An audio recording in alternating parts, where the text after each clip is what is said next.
आप देख रहे हैं न्यूज बीट पारस जहांजेब के साथ। क्या सियासतदानों को एहतसाब के नाम से एलर्जी है और क्या इस बार एहतसाब के पीछे एस्टेब्लिशमेंट का दबाव है? ये हैं वो बीट्स जिन पे बात करेंगे आज न्यूज बीट में।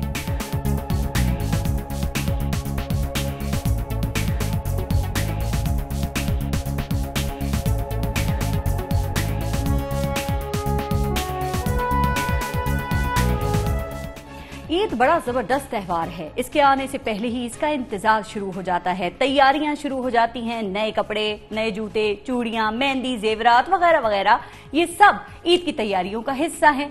लेकिन जनाब, हमारे यहाँ कुछ लोग ऐसे भी हैं जिनकी ईद आने से काफी पहले शुरू हो जाती है। बल्कि हैरत की बात तो ये है कि उनकी ईद रमजान के चांद के साथ ही शुरू हो जाती है।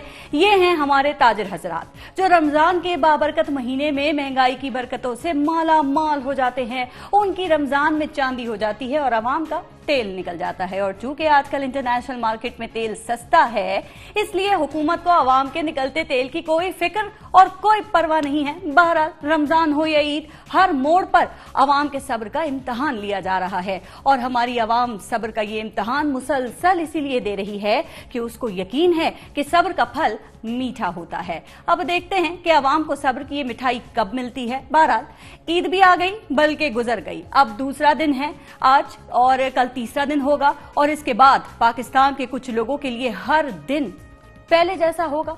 वही मेहनत, वही मुशक्कत, वही दुख, वही तकलीफ, वही दर्द, वही अखराजात, वही महंगाई और वही आमदनी और इन सब के दरमियान छुपी छोटी छोटी खुशियां। लेकिन फिर भी इस पाकिस्तान की 18 करोड़ अवाम में कुछ लोग ऐसे भी हैं जिनका हर दिन ईद और हर रात शबे बारात है। उनके पास अल्लाह का दिया सब और बंदों से लिया बहुत कुछ है। उनके असास से दिन दुगनी और रात चौगनी तरक्की कर रहे हैं। लेकिन फिर भी पता नहीं क्यों ये लोग हिसाब किताब से घबराते हैं। अब देखना यह है कि ऐसे लोगों से हिसाब किताब लिया जाए या उनका एहतिसाब किया जाए। लेकिन अहम सवाल ये भी है कि क्या ऐसा हो सकता है? इसी बारे में प्रोग्राम में आज हम बात करेंगे और हमें ज्वाइन किया है defence analyst general Amjad Shoaib साहब ने। सीनियर तज्जियाकारों का पैनल भी प्रोग्राम में हमारे साथ मौजूद है। हमें ज्वाइन किया है सलीम बुखारी साहब ने, सलमान गनी साहब ने और फवाद चौधरी हमारे साथ मौजूद हैं। पहले एक छोटा सा ब्रेक लेते हैं, देखते रहिएगा न्यूज बीट।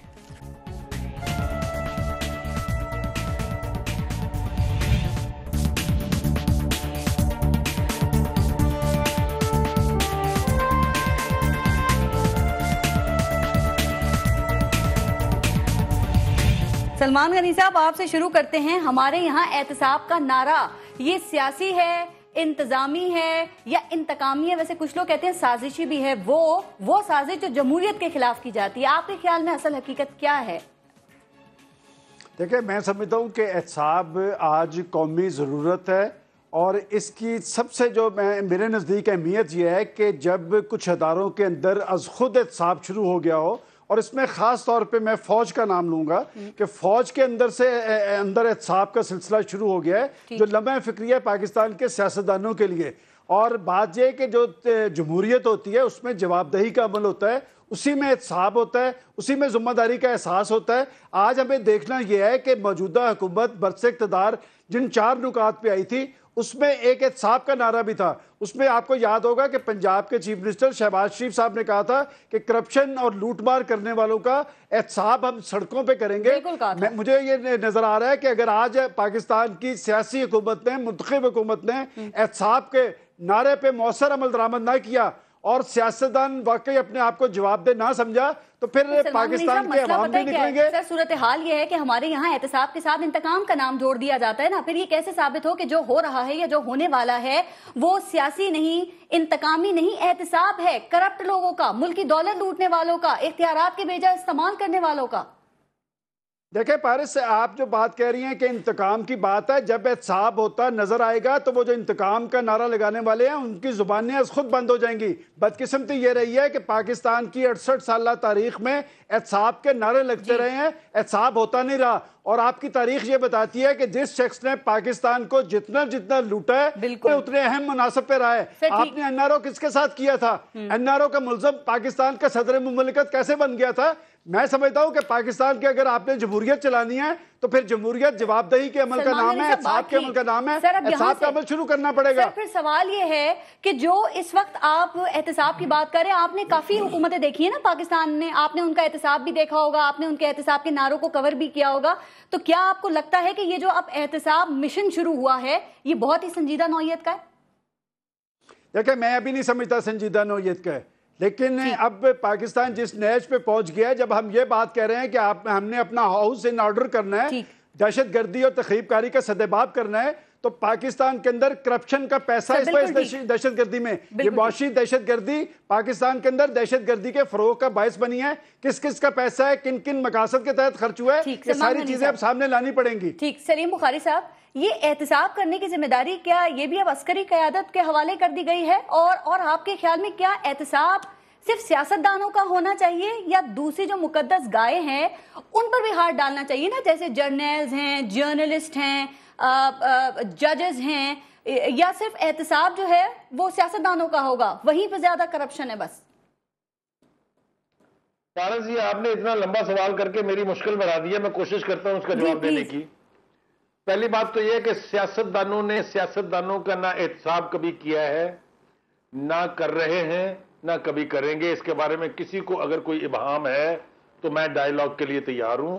आप पूरी तारीख उठा के देख लीजिए, एहतिसाब के जितने अदारे बने हैं, ठीक, जितनी दफा ये कोशिश, ये ऐलान, ये दावे किए गए हैं, हर मर्तबा सियासतदानों ने एहतिसाब के नाम पर सियासतदानों की करप्शन को छुपाया है, उनकी लूट मार पर पर्दा डाला है और अपने लिए राह हमवार कर ली है। मुझे किसी को हो सकता है मुझे इसके बारे में कोई इबाम नहीं, चाहे वो अकाउंटेबिलिटी ब्यूरो था, चाहे वो नैब है, चाहे वो करप्शन एंटी करप्शन था, जो भी था महकमा, ये इन्होंने बनाए ही अपने ऐबों पर पर्दे डालने के लिए हैं। दूसरी बात यह कि जो इस वक्त एहतिसाब हो रहा है, जिस तरफ आपका इशारा और शायद प्रोग्राम का फोकस है, वो बड़ी खौफनाक चीज का नाम है। ये सियासतदान नहीं कर रहे हैं, इसके बारे में आप बिल्कुल क्लियर हो जाए। जी जी, ठीक। ये एहतिसाब, ये जो कराची में पकड़ धकड़, ये कराची में जो बड़ी मुर्गियों को हाथ पड़ है, ये कोई सियासी हुकूमत नहीं कर रही। मैं साथ जरूर है बहालत मजबूरी, लेकिन इसके पीछे कौन है? सर एक सेकंड, सलीम बुखारी साहब, नहीं मैं बिल्कुल चाहूंगी सर, इससे पहले हम कहीं और निकले ना, मैं आपसे एक अहम सवाल करना चाह रही हूँ। आप सलीम बुखारी साहब, आप सलमान गनी साहब हैं, फवाद चौधरी हैं, आप बहुत से प्रोग्राम्स में जाते हैं, मैंने भी बहुत से प्रोग्राम्स किए हैं। जब सियासतदान हमारे सामने बैठे होते हैं ना, और जब हम उनसे एहतिसाब की बात करते हैं तो वो ये कहते हैं कि अपनी बिरादरी पर नजर डाली है, वहां किसी का एहतिसाब किया है, सोचा है इस बारे में? क्या आप लोग नहीं जानते कि कौन पहले क्या था, अब क्या है, पहले कैसे रहता था, अब कैसे रहता है, पहले कैसे आता था, अब कैसे आता है? तो ऐसे सहाफियों का एहतिसाब नहीं होना चाहिए, सिर्फ एहतिसाब सियासतदानों के लिए बना है। बिल्कुल सही बात है, मैं इसकी तरफ आ जाता हूं, जर्नलिस्टों की तरफ भी, लेकिन पहले सियासतदानों की बात उनकी भी करेंगे। जर्नलिस्टों ने वजारत उज़्मा नहीं की है, वो जर्नलिस्टों ने एमपीएज एमएनएज बन के 2.5 करोड़ के बजट नहीं दिए हैं। जर्नलिस्टों ने लूट मार की दास्तानें रकम नहीं की हैं। ये बेईमानी और लेवल की है, मैं उस पर भी आ जाता हूं। सियासतदान इसलिए बड़ा मुजरिम है कि वो इक्तदार में है, वो अवाम पर हुक्मरान है, और हुक्मरानी को मिसयूज करते हुए, अब्यूज करते हुए उसकी खाल उधेड़ रहा है। अब आ जाए जर्नलिस्टों पर। पहली बात तो यह है कि अगर आप इसको जरा थोड़ा सा डीप जाके देखेंगी, जर्नलिस्टों की कम्युनिटी जो कभी मिशनरी झील से काम करती थी, उसको करप्ट करने का क्रेडिट भी सिर्फ सियासतदानों का है। मेरे साथी बैठे हैं, सबको मालूम है लिफाफा जर्नलिज्म किसने शुरू कराई थी, कब हुई थी। मतलब कहने का यह है कि ये करप्शन है हमारे अंदर भी, मीडिया हाउसेस के मालिकान बस, तो फिर एहतिसाब नहीं हो सकता, बड़े बड़े नाम, एहतिसाब नहीं हो सकता। सलीम बुखारी साहब, कौन करेगा? देखिए पारस, देखिए, इब्तिदा हो लेने दे, बुनियाद पढ़ लेने दे, किसी बकरे की गर्दन छुरी के नीचे आने से नहीं रहेगी। ये मैं आपको बता रहा हूं, चाहे वो फौजी जर्नैल है, चाहे वो जज है, बिल्कुल ठीक। जजों ने और जर्नैलों ने भी माशाल्लाह को कमी नहीं छोड़ी हुई है। ऐसा ही है, बिल्कुल ऐसा ही है। इसलिए सबका होना है, और जब सबका होगा तो गर्दनें सहाफियों की भी कटें तो मुझे ना अफसोस होगा, ना मैं उनके लिए कोई कलमा खैर। फवाद चौधरी साहब, लेकिन कैसे एहतिसाब होगा? क्या फिर आजादी इजहार राय पर कदगन नहीं लगेगी, क्या जर्ब नहीं लगेगी, फिर जिनके मफादात हिट होंगे वो चीखे नहीं मारेंगे, और गवर्नमेंट कैसे उनका एहतसाब करेगी जब वो रोजाना शाम को उन्हीं सियासतदानों की, उन्हीं हुकूमतों की फाइलें खोलकर बैठे होते हैं? कैसे एहतसाब होगा? देखिए, अकाउंटेबिलिटी, जो मॉडर्न अकाउंटेबिलिटी दुनिया में अब डेवलप हो गई है, वो तो बुनियादी तौर के ऊपर बड़ी मुख्तलिफ है उस सोच से जो से हमारे हैं। मसलन पहले तो आप ये देखें, जो डिस्ट्रस्ट है ना हमारे यहाँ एहतसाब का, ये तो शुरू अयूब खान साहब के दौर से, जब उन्होंने एब्डो मुतारफ कराया, और एब्डो के नतीजे में उन्होंने एहतसाब को इस्तेमाल किया कि अपने मुखालिफ सारे ही सियासतदानों को डिस्क्वालीफाई कर दिया और कहा जी मैं बस एहतसाब हो गया। पाकिस्तान में अयूब खान के बाद अब तक जितने एहतसाब हुए हैं वो इसी फार्मूले पे हुए हैं, यानी अगर आप हुक्मरानों के साथ हैं, आप जो है वो फरिश्ता हैं, अगर आप उनके खिलाफ हैं तो एहतसाब होगा। लिहाजा जो पब्लिक ओपिनियन का और लोगों का डिस्ट्रस्ट है एहतसाब के सिस्टम के ऊपर, वो बढ़ता गया हर लिहाज से साथ।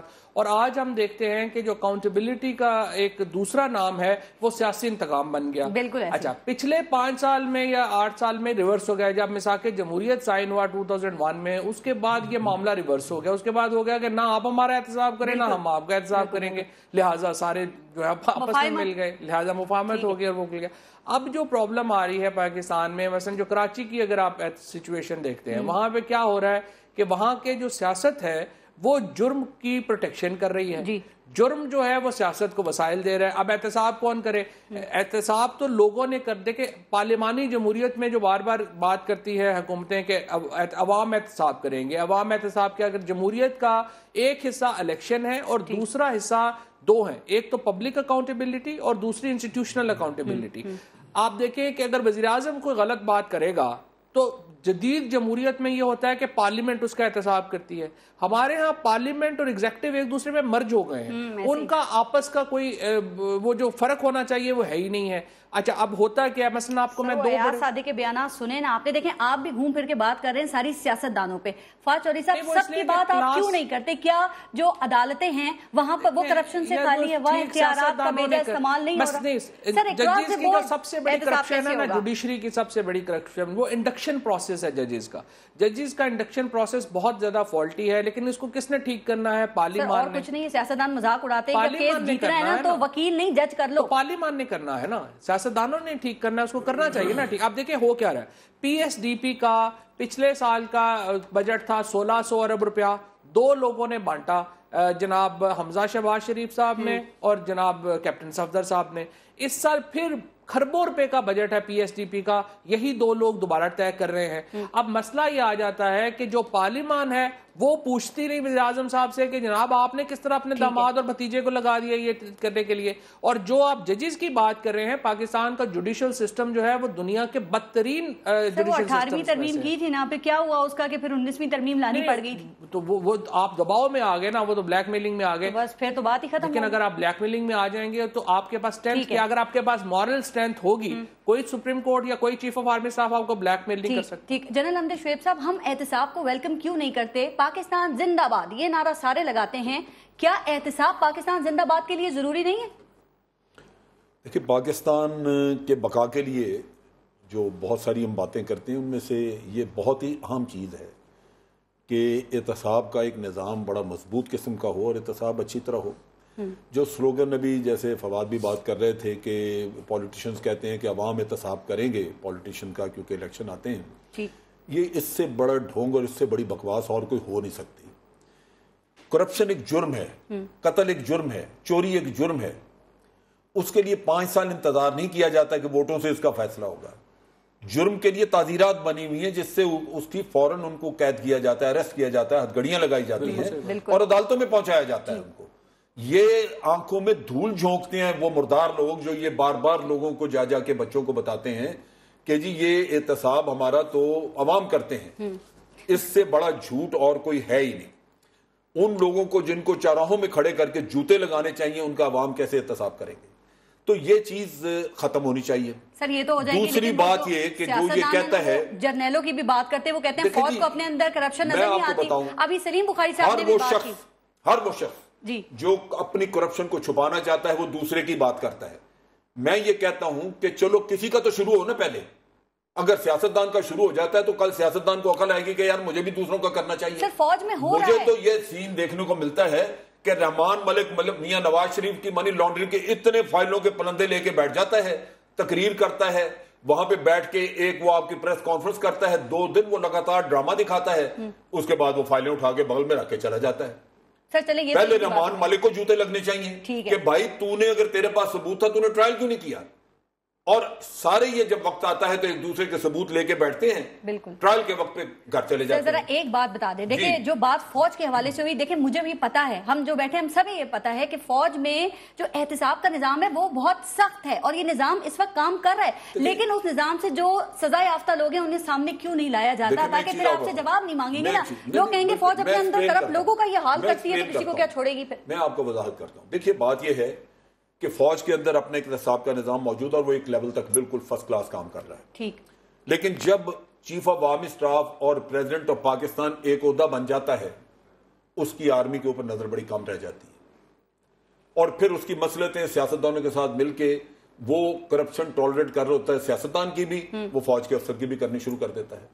अब अगर वो सिस्टम हमने बंद कर दिया और हमने सब ने तस्लीम कर लिया कि इस मुल्क का मुकद्दर जमहूरियत है, तो फिर हम सबका फर्ज है कि जमहूरियत को जमहूरियत के तरीके से चलाएं। ठीक है, लेकिन जब किसी जर्नैल की बात आती है ना, फिर इदारा फोकस हो जाता है, लेकिन फौज में आज फौज में तसाब शुरू है, आज फौज में तसाब शुरू है, सामने आना चाहिए, सबको पता है। सूरत हाल ये वो सियासतदान फिर उंगलियां उठाते हैं ना, अगर सलीम बुखारी साहब या सलमान गनी साहब ये बात कर रहे हैं तो आखिर बात छुपी नहीं है, ये कहीं ना कहीं तो बात बाहर निकलती है। ये नहीं है, फौज का ये तरीका नहीं है कि वो इसको जाके नोटिस बोर्ड पे लगा दे या अखबार में इश्तहार दे दे। ये इसी तरह है जैसे सजा हुई वो बाहर निकलेगी, जरूर पता लगेगा सबको। लेकिन चीज ये है कि हमें किसी के इस कहने पे नहीं जाना चाहिए कि क्योंकि जर्नलिस्ट का नहीं हुआ लिहाजा मेरा ना करें, नहीं नहीं, कहीं से शुरू होना चाहिए। जिसका केस सामने आया उसको उसके पहुंचाना चाहिए उसके घर तक। बिल्कुल ठीक। सलीम बुखारी साहब, सलमान गनी साहब एक मिनट दीजिएगा, चूंकि एक बात की थी सलीम बुखारी साहब ने। सलीम बुखारी साहब, ये नैब का जो चेयरमैन होता है ये तो हुकूमत और ऑपोजिशन की मर्जी से बनता है ना, और उसको ये पता होता है कि आज अगर ए की हुकूमत है तो कल बी की होगी और मुझे रहना इन्हीं के साथ है, तो सर क्या वो किसी सियासी हुकूमत का एहतसाब कर सकता है, कोई शफाफ तहकीकात कर सकता है? उसे पता है ना इन्हीं लोगों के दरमियान रहना है उसको। पहली बात तो यह है कि ये अपॉइंटमेंट का तरीकाकार अपने अंदर इतनी बड़ी करप्शन है कि जिसका हिसाब नहीं है कि आज की गवर्नमेंट कल की अपोजिशन का फार्मूला अगर आप सामने रख लें तो इसका मतलब यह है कि दोनों ने मिलकर एक ऐसा बंदा तय कर लिया जो दोनों की डर्टी लिनन साफ करेगा और कर रहा है जी।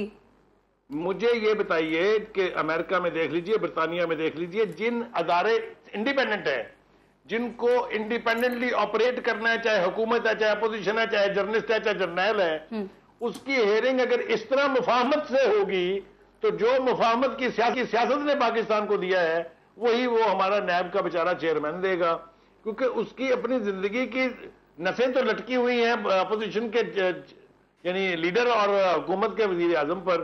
उनका क्या एहतसाब वो करेगा, और जिसका वो नहीं चाहेंगे कि डाउन द लाइन हो उसका भी नहीं होगा। अब देखिए ना, 150 लिस्टें मेगा स्कैंडल्स की पेश हो गई। भाई कोई पूछे उनसे, खुदा के लिए आप इसके ऊपर बैठ के सोए हुए क्यों थे? ये सुप्रीम कोर्ट को तलब क्यों करनी पड़ी? भाई साहब एक बात बताएं, आपने क्या किया? सर सैफुर रहमान से लेके आज तक, सर सैफुर रहमान से लेके जी आखिरी 1500 मेजर मेगा स्कैंडल केसेस हैं टोटल नैब के पास, जिसमें से सिर्फ 150 भी आए हैं। बिल्कुल 1500 में से सिर्फ 25 रेफरेंस तैयार हुए हैं। मुझे बताएं कि दुनिया में कोई इस परफॉर्मेंस की दाद दे सकता है? अच्छा सर ब्रेक लेनी है मुझे, नहीं हुए। लेकिन एक बात बता दें कि सैफुर रहमान से लेके आज तक नैब ने जो इल्जामात लगाए हैं, सैफुर रहमान पे मैं बात बिल्कुल ठीक है, जो इल्जामात लगाए हैं या जो केसेस तैयार किए गए हैं सियासतदानों पे या हुकूमतों पे, ये साबित क्यों नहीं होते? इनके सबूत कहाँ चले जाते हैं? ये जमीन खा जाती है, आसमान निकल जाता है, या ये तिजोरियों में चले जाते हैं मुनासिब, अहम और सही वक्त पे इस्तेमाल करने के लिए? पहली करप्शन तो यह है पारस कि जब इस किस्म का केस रिपोर्ट हो जाए और फिर उसके प्रोसेस में इतनी देर लगे, इसका मतलब यह है कि आप मुजरिम को वक्त दे रहे हैं कि भाई अगर ये रिकॉर्ड का सफाया कराया जा सकता है तो कर लो।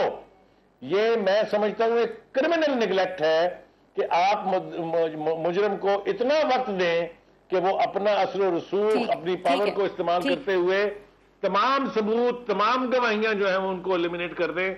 मेरे ख्याल से बुनियादी करप्शन जो है पहला सलीम बुखारी साहब, मैं ब्रेक ले लूं, इस पे ब्रेक लेते हैं, मजीद इस पे आगे बात करेंगे, देखते रहिएगा न्यूज़ बीट।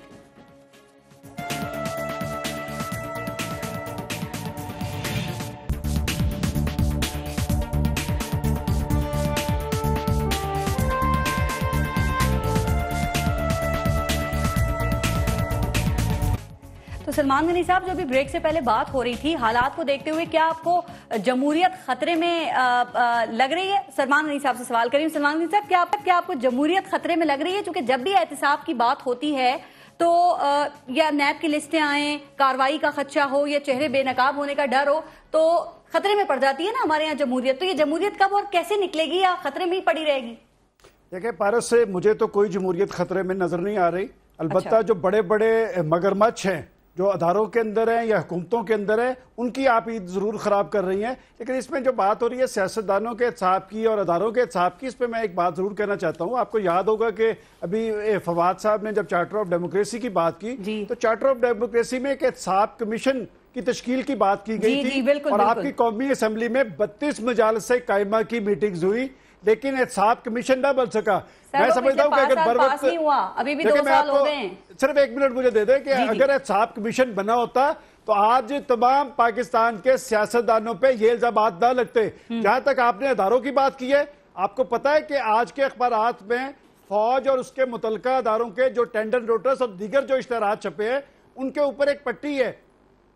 वो पट्टी जरा गौर से पढ़े, क्या है कि जी हर किस्म की करप्शन से पाक, ये तमाम उनकी एड्स के ऊपर एक पट्टी चल रही है। ये लम्हा फिक्रिया पाकिस्तान के सिविलियन अदारों के लिए और पाकिस्तान के सियासतदानों के लिए। जहां तक डिक्टेटरशिप की बात है, मैं ये भी कहता चलूं, आपको याद होगा बिजली के बिलों में भी आ रहा है, लेकिन करप्शन फिर भी हो रही है। पारस से 1 मिनट मुझे और दे दे। बात यह कि आपको याद है कि 12 अक्टूबर 1999 को जब जनरल मुशर्रफ साहब बरसे इक़्तिदार आए थे तो उन्होंने अपनी पहली तकरीर में करप्शन और लूटमार का जिक्र किया था। उसके बाद उन्होंने चुन चुन के पाकिस्तान के सारे करप्ट तरीन लोग काफ लीग में शामिल किए थे। ये हमारी बहुत बड़ी बदकिस्मती है, सियासी बदकिस्मती भी है, इंतजामी बदकिस्मती भी है। लेकिन अब मैं आपको आखिरी बात ये कह रहा हूं कि ये नविश्ते दीवार है। पाकिस्तान ने आगे बढ़ना है, पाकिस्तान ने आगे चलना है, तो जो करप्ट लोग हैं वो अदारों के अंदर है या वो हुकूमतों के अंदर है, उनका एहसाब करना होगा। अगर सियासतदानों के पास वक्त बहुत कम है और गलती की गुंजाइश नहीं, ये नैब शायद एहसाब नहीं कर सकेगी। नैब और एंटी करप्शन डिपार्टमेंट्स पे वो अफसरान जाते हैं जिन्हें कोई महकमा कबूल नहीं करता। कौन करेगा फिर? बात यह कि ये तो नजर आ रहा है कि जब अदारों के अंदर से एहसाब शुरू हो गया तो हुकूमतों को खुद इनिशिएटिव लेना पड़ेगा।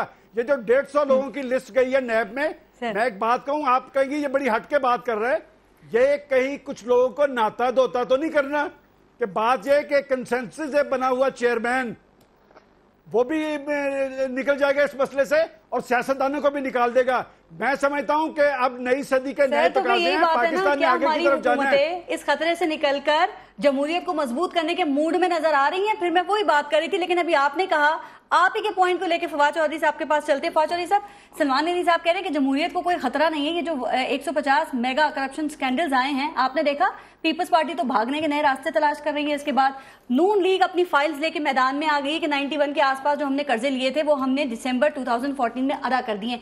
क्या ये बातें इतनी सादा हैं? क्या शरीफ बिरादरान के मामला इतने सादा हैं कि नैब उंगली भी नहीं उठा सकती? देखिए, वो हबीब जालब ने कहा था ना, खतरा है जरदारों को, सदियों के बीमारों को, गिरती हुई दीवारों को, खतरे में इस्लाम नहीं।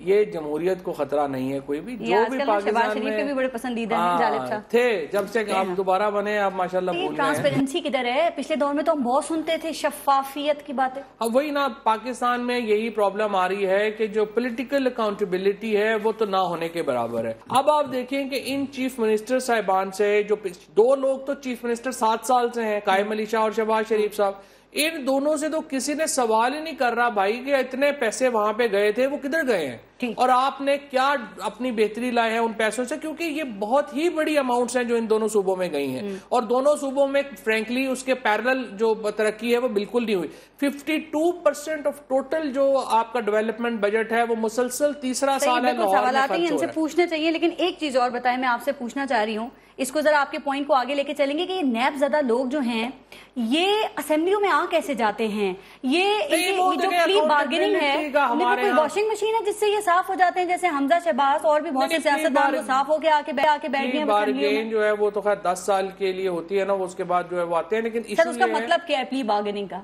ये मानते हैं कि हमने करप्शन की, हमने गलत किया, तो फिर आप कैसे बैठ गए आके असेंबली में? आपने उनसे पैसे ले लिए, 10 साल के लिए डिस्क्वालीफाई कर दिया, 10 साल के बाद जो है वो वापस आए। असेंबली से बाहर होने के लिए कन्विक्टेड होना ही जरूरी है? 10 साल के लिए अगर आप प्ली बार्गेन करेंगे तो फिर आप डिस्क्वालीफाई हो जाते हैं। तो वो तो पैसे देके बच जाते हैं, वापस आ जाते हैं, कहते हैं चलो असेंबलियों में बैठे फिर माल बनाएं। प्ली बार्गेन का 10 साल के बाद इसमें नहीं है कोई। ये जो लोग आप जिक्र कर रही हैं इनमें प्ली बार्गेन वाले कम हैं लोग। प्ली बार्गेन जिन्होंने किया हुआ है वो बहुत सारे लोग हैं, जिस तरह आबद शेर अली के वालिद साहब जो है वो नहीं आ सके बाद में इलेक्शंस में। उस तरह सर क्या कर्जों के हवाले से स्टेट बैंक ने कोई रिपोर्ट दी है इलेक्शन से पहले? कर्जों के रिपोर्ट थे दूसरी। लेकिन मैं आपको एक बात बताऊं, अगर हम सियासतदानों की तो बात करते हैं, हमारे यहाँ लोग भी फ्रेंकली को इतना केयर नहीं करते। मसलन अल्ताफ हुसैन साहब के ऊपर मनी लॉन्ड्रिंग का केस है। कोई और मुल्क हो जहां जमहूरियत हो, जिस तरह से जमहूरियत की हम बात करते हैं, किसी लीडर के ऊपर मनी लॉन्ड्रिंग का केस बन जाए और उसके बाद भी वो सियासत कर सके, नामुमकिन। बिल्कुल। हमारे यहाँ लोगों का प्रॉब्लम ही नहीं है ये। हमारे यहाँ बिगड़ा हुआ है इसका मतलब। हमारे यहाँ मसला ये है कि हमारे जब तक लोग जो है वो शऊर का मुजाहरा ना करें और वो ये देखें कि ये जो सारी रकम जा रही है, जिस तरह से नौकरियां जाती हैं, ये सारी एलिजिबिलिटी आपको पे करनी पड़ती हैं, तब तक अवाम, पहला ये तो नहीं हो सकता कि एक सेक्शन जो है वो शऊर वाला हो जाए और बाकी नहीं रहे। जब तक लोगों का शऊर नहीं जागेगा और वो अकाउंटेबिलिटी नहीं करेंगे, कोई माशरे की इखलाकियात का मसला है ये। आप सैफुर रहमान के हवाले से कोई बात करना चाहते हैं? मैं सैफुर रहमान में आपने बात की थी कि सियासतदान पे जब केस बनता है तो वो कहता है जी पॉलिटिकल विक्टिमाइजेशन, सबूत नहीं होते। चुनांचे जरदारी साहब के केस के मामले में उन्होंने कहा जी कि ये नवाज शरीफ ने मेरी पॉलिटिकल विक्टिमाइजेशन की थी। और फिर जब ये जनरल मुशर्रफ आए तो सैफुर रहमान ने माफी मांगी हमसे कि जी ये मैंने केस झूठा बनाया था। सलीम साफी के जरगा के एक प्रोग्राम में मैं भी मौजूद था और सैफुर रहमान को लाइन पे लिया गया। ठीक। सैफुर रहमान ने कहा कि जी मैंने, पहली बात तो ये कि मैंने कभी इनसे माफी मांगी नहीं।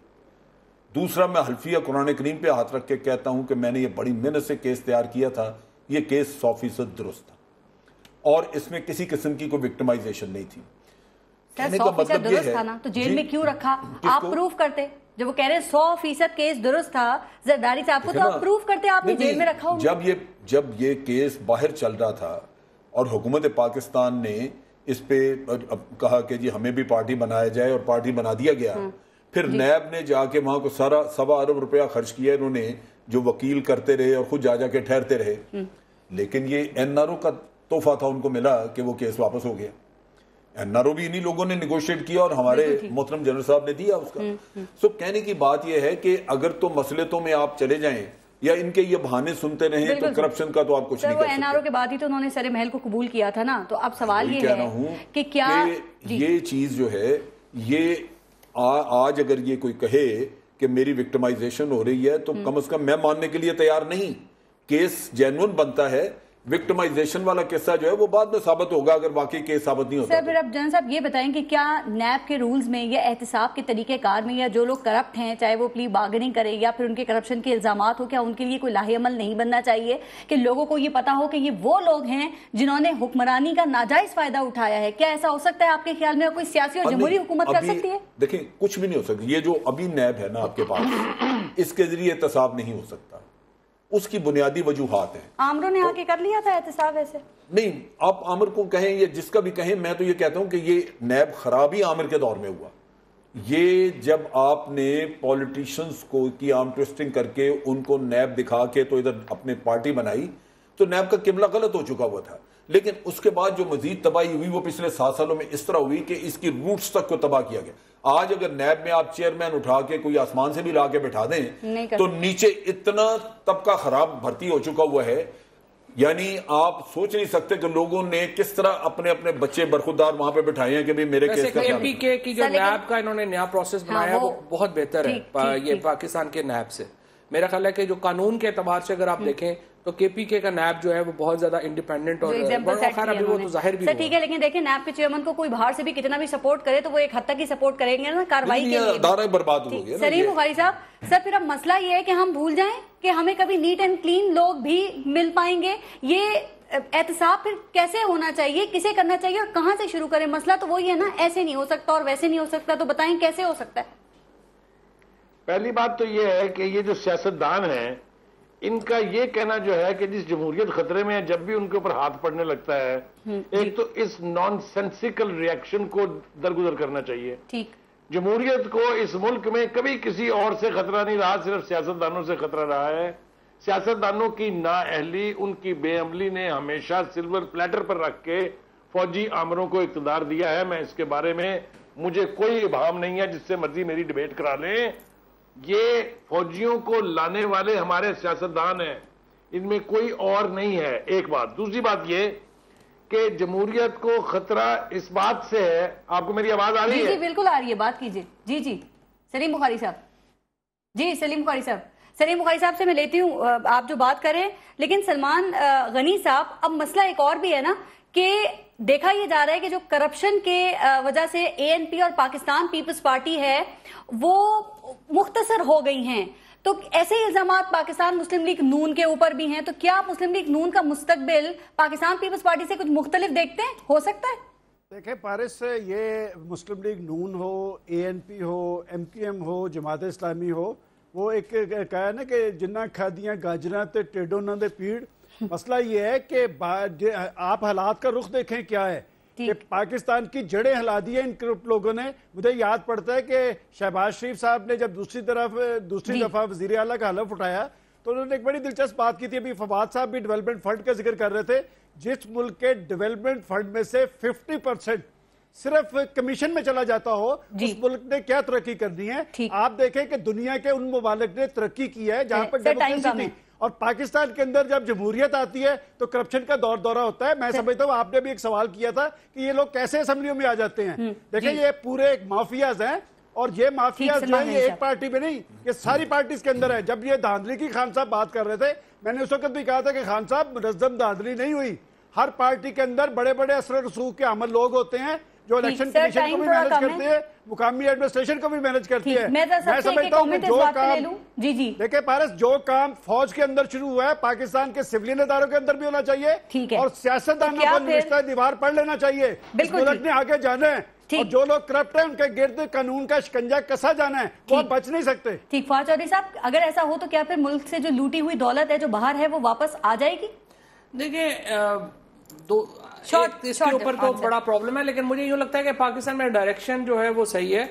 राहील शरीफ साहब ने स्पेशली आके जो कुछ पॉलिसीज ली हैं उनका बड़ा अच्छा इम्पैक्ट है। हमने सिर्फ ये इंश्योर करना है कि ये पॉलिसीज की कंटिन्यूटी होनी चाहिए। दौलत वापस आ जाएगी लूटी हुई जो पाकिस्तान से लूट ली है? जो कोई कहता है 200 अरब डॉलर है, कोई कहता है 500 अरब डॉलर है, बड़े कम। क्या उन लोगों के नाम सामने आ सकते हैं जिन्होंने ये दौलत लूटी है? वो भी एक बड़ा मसला, सबके नहीं है। नहीं, कुछ रह गए होंगे, मैं सबका पता ही है क्या है। ठीक, जनरल साहब, मैं तो ये कहूंगा कि राहील शरीफ के बाद क्या होगा ये बता दें बस। मैं तवक्को करता हूं कि वो अपने जानशीन जितने भी उनके पास ऐसे हैं जो तसलसल की बात की है, पॉसिबली जो बन सकते हैं, मेरा अपना ख्याल है कि उनको वो ट्रेन करके जाएंगे, उनको एक पीछे एक लेगेसी छोड़ के जाएंगे, ठीक है, जिस पे अमल होता रहेगा। ये तवक्को करनी चाहिए, अल्लाह करे ऐसा हो। ठीक है सलीम बुखारी साहब, लास्ट कमेंट के आइंदा आने वाले दिनों में हम उम्मीद करें कि हम एहतिसाब की सिर्फ बातें ही करेंगे या कुछ होगा, या ये कहानी दोहराई जाती रहेगी?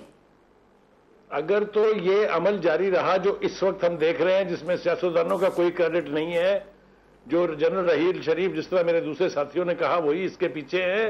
6 जनरलों ने पिछले साल मार्च में अपनी मर्जी के लगा लिए थे, 6 अब इस मार्च में उनकी मर्जी के लग जाएंगे, तो वो अपने पीछे एक ऐसी लेगेसी छोड़ के जाएंगे कि सियासतदानों के लिए वो हलवा मांडा खाना नामुमकिन हो जाएगा। और दूसरी बात यह है कि इसकी क्रेडिबिलिटी का एक लाजमी जुज ये है कि ये एहतसाब जो है इसका हाथ जर्नलों तक भी पहुंचे, जैसा कि हमारी इतलात ये है कि ऑलरेडी जर्नलों का एहतसाब हो रहा है, जर्नलिस्टों तक भी पहुंचे, और उनके भाइयों का नाम शामिल है। बिल्कुल ठीक। ईद का मतलब खुशी है, लेकिन क्या ऐसा कुछ नहीं हो सकता कि हम कुछ ऐसा करें कि हमारे लिए खुशियों के ये लम्हात ठहर जाएं? जरा सोचिएगा, अपने मुल्क का ख्याल रखिए। पारस जहां से इजाजत दीजिए, अल्लाह ने के बाद।